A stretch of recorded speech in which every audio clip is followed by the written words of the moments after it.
মানুষ হত্যা ছিল ফ্যাসিবাদী হাসিনা সরকারের অন্যতম রাজনৈতিক সংস্কৃতি। কিন্তু অত্যন্ত পরিতাপের বিষয়, ফ্যাসিবাদ উত্তর বাংলাদেশে বর্তমান সরকারের আমলেও আমরা সেই একই পুরনো অপসংস্কৃতির পুনরাবৃত্তি দেখতে পাচ্ছি।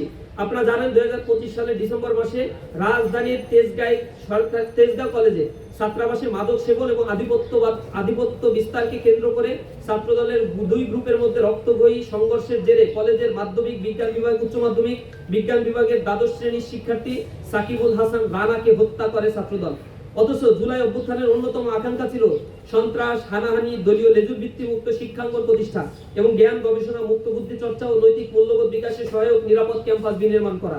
কিন্তু জুলাই অভ্যুত্থানের সেই আকাঙ্ক্ষাকে বিসর্জন দিয়ে অতীতে সংগঠিত সন্ত্রাসী কর্মকাণ্ডের কালো ইতিহাস থেকে ন্যূনতম শিক্ষা না নিয়ে সরকার দলীয় সংগঠন ছাত্রদল বর্তমানে শিক্ষাঙ্গনে আবারও বর্বরচিত সহিংসতার পুনরাবৃত্তি ঘটাচ্ছে।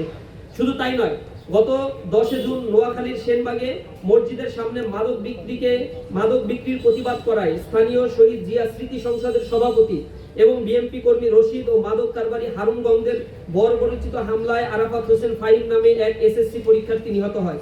সেই ঘটনায় আরো 4 জন গুরুতর আহত হয়। এদিকে গত 21 জুন গাইবান্ধায় সাগাটা উপজেলার বোনারপাড়া ইউনিয়নের সভাপতি, ইসলামী ছাত্র শিবিরের সভাপতি সাইফুল্লাহ বাড়িকে যুবদলের সন্ত্রাসীরা প্রকাশ্য দিবালোকে নৃশংসভাবে কুপিয়ে ও গলা কেটে হত্যা করে। এই ঘটনায় এখন পর্যন্ত 4 জনকে গ্রেফতার করা হলেও মূল আসামি তিনি এখনো ধরাছোঁয়ার বাইরে অবস্থান করছে। বিগত ফ্যাসিস্ট সরকারের সময় সবচেয়ে বেশি ক্ষতিগ্রস্ত হয়েছিল শিক্ষা প্রতিষ্ঠানগুলো। বিশ্ববিদ্যালয়, অন্যান্য উচ্চশিক্ষা প্রতিষ্ঠানে প্রশাসনের দলীয় অনুগত ব্যক্তিদের বসিয়ে এবং পেটোয়া বাহিনী ছাত্রলীগকে ব্যবহার করে শিক্ষাঙ্গনগুলোকে সন্ত্রাস, দখলদারিত্ব ও ভয়ের অভয়ারণ্যে পরিণত করা হয়েছিল। সেই দুঃসহ পরিস্থিতির অবসান ঘটিয়ে একটি নিরাপদ ও স্বাধীন শিক্ষাঙ্গনের প্রত্যাশায় দেশের শিক্ষার্থীরা জুলাই অভ্যুত্থানে গুরুত্বপূর্ণ ভূমিকা পালন করেছিল। কিন্তু অত্যন্ত পরিতাপের বিষয়, অভ্যুত্থানের পরেও সেই প্রত্যাশার প্রতিফলন ঘটেনি, বরং চট্টগ্রাম, কুমিল্লা ও কক্সবাজার পলিটেকনিক ইনস্টিটিউটে সাধারণ শিক্ষার্থীদের উপর ছাত্রদলের ন্যাক্কারজনক হামলার ঘটনা ঘটেছে। ঢাকা পলিটেকনিক ইনস্টিটিউটে 2 দফা হামলা চালানো হয়েছে। এছাড়া রুয়েট, সাবিপ্রবি সহ বিভিন্ন শিক্ষা প্রতিষ্ঠানের শিক্ষার্থীদের উপর হামলা, শাহবাগে সংঘবদ্ধ হামলা চালিয়ে ডাকসু নেতৃবৃন্দকে লাঞ্ছিত করা এবং ক্যাম্পাস জুড়ে আধিপত্য বিস্তারের নানা ঘটনা দেশবাসী প্রত্যক্ষ করেছে।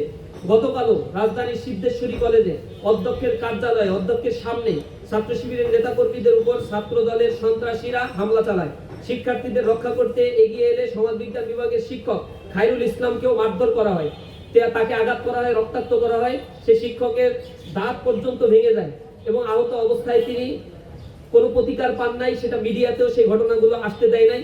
অধ্যক্ষ থেকে শুরু করে পুরো চক্র এর সাথে জড়িত রয়েছে। এর আগে ঢাকা বিশ্ববিদ্যালয়ের শহীদুল্লাহ হলে সিনিয়রদের সঙ্গে কথা কাটাকাটির ঘটনাকে নারী হেনস্থার অভিযোগে ভিন্ন খাতে প্রবাহিত করে হল সংসদের সমাজসেবা সম্পাদক সাজুকে টার্গেট করে ছাত্রদল ও বাম সংগঠনের নেতাকর্মীরা গত পরশু গভীর রাতে সাজুর কক্ষের সামনে ছাত্রদলের নেতাকর্মীদের সংঘবদ্ধ উপস্থিতির সিসিটিভি ফুটেজ প্রমাণ করে শিক্ষাঙ্গনে আবারও আবরার ফাহাদের মতো মর্মান্তিক ঘটনার পুনরাবৃত্তি ঘটাতে চায় তারা।